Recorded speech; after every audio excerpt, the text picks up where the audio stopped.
De la satisfaction totale, parce que Dangote Cement a eu l'heureuse initiative d'externaliser l'une de leurs activités de reboisement au lycée de Pout. Et d'entrée, nous avons donné notre accord. Parce qu'il faut le dire, Dangote est le premier partenaire financier de l'établissement. Et donc, le partenariat a atteint un niveau tel que, cette fois-ci, ce n'est pas nous qui avons sollicité, mais c'est le partenaire qui nous a intégrés dans ses activités. Donc, une belle illustration de la journée mondiale de l'environnement. Voilà. L'entretien ne présente pas trop de difficultés pour nous, parce que le lycée déjà est sur un site particulier. C'était un ancien champ. Pour les Poutois d'origine, ils savent que c'est le champ des Dramés. Et donc déjà, nous avons un parc assez fourni, constitué d'une centaine de manguiers. Ma première expérience ici, en 2016-2017, était de recevoir nos anciens élèves qui sont venus planter des eucalyptus. Aujourd'hui, nous avons réussi le défi de l'entretien parce qu'ils sont à 7 et 8 mètres. Grâce, entre autres, à l'engagement personnel du gardien Eralsen, qui a engagé aussi sa famille, soutenu naturellement par l'administration et les élèves.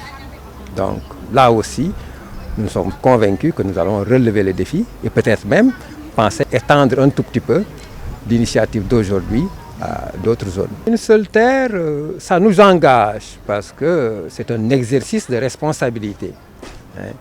C'est-à-dire c'est tout ce que nous donnons à la nature qui nous revient parce que nous ne savons pas échapper à cette terre-là, qui ne devrait pas être une prison pour nous, mais un havre de vie et c'est à nous de l'aménager. Donc c'est ça le sens peut-être de ce thème-là. L'environnement, vous le savez, joue un rôle important dans la vie de l'humanité, dans la vie des personnes, pour l'humanité en général. Et donc c'est une journée qui est importante pour nous, d'autant plus que si nous préservons l'environnement, ce sont nos vies que nous préservons. Et donc c'est cela que c'est ça l'intérêt que nous portons pour cette journée-là. Peut-être pendant l'hivernage, parce que la difficulté qu'on a maintenant, c'est que l'école n'est pas clôturée.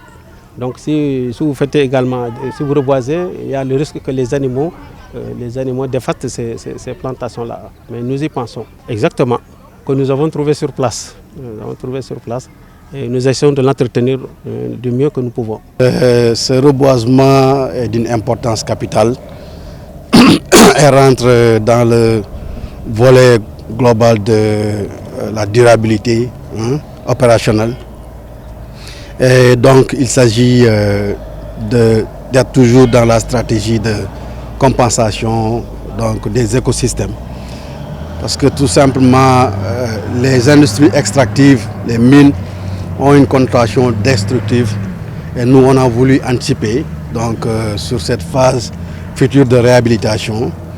Donc déjà de faire la préparation donc, à cette réhabilitation en commençant par un reboisement d'espèces végétales identifiées donc, qui ont une utilité aussi bien donc, environnementale que consommation parce qu'il y a des arbres fruitiers parmi ces plantations.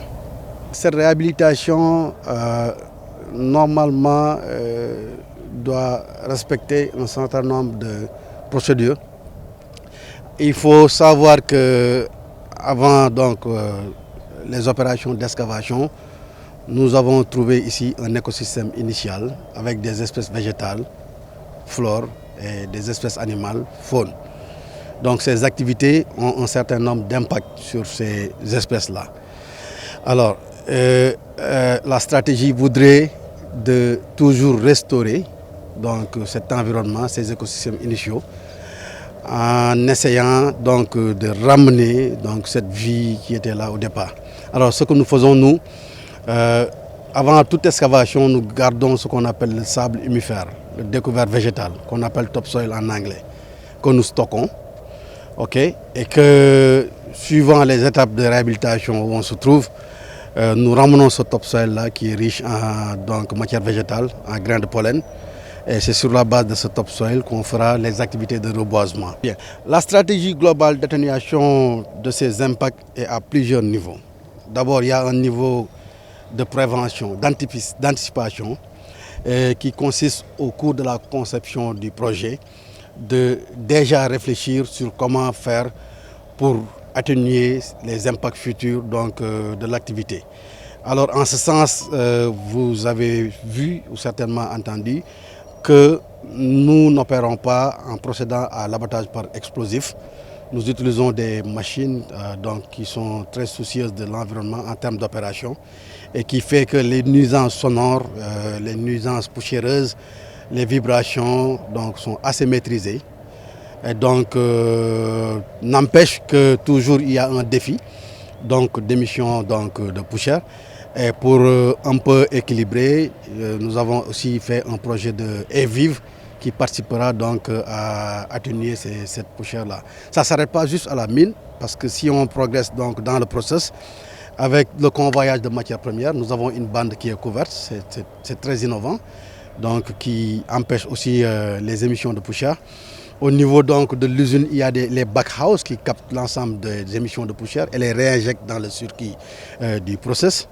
Il y a également au niveau de la centrale une très bonne pratique qui consiste à capter, à prendre tous les centres volants qui sont très nocifs et qu'on réinjecte dans le circuit de production. Et aujourd'hui, même avec ces centres volants, nous sommes à une étape de transport, mais il y a un projet qui a démarré qui consiste maintenant à directement pomper ces centres volants, ne pas utiliser de camions et à la mettre dans des pipes et à les réinjecter directement dans le circuit de production. Alors parallèlement aussi, il y a un monitoring de la consommation de l'eau qui est très très importante et il y a des limites qu'il ne faut pas atteindre. Donc nous particulièrement, nous avons également un projet de diminution de la quantité d'eau qu'on utilise pour arroser les pistes par utilisation de produits polymères biodégradables qui nous permettra de réduire à 80% la consommation de l'eau. Et enfin aussi, il faut dire qu'aujourd'hui, à l'avènement du monde vert, des notions d'économie verte, de la croissance verte, et nous sommes dans la réflexion très avancée de ciment vert, qui consiste à réduire également l'utilisation de la matière calcaire. Tout le monde sait qu'au cours de la cuisson, la décarbonatation du calcaire émet beaucoup de gaz carbonique. Et que pour atténuer et maîtriser ces émissions-là, nous sommes en train de réfléchir sur ce projet de ciment vert. Dangote est une mine écolo, ce n'est pas un slogan, c'est un ensemble d'éléments factuels. Et l'un des éléments est là où nous nous trouvons, ce jardin qui assure le maintien de la biodiversité. Encore une fois,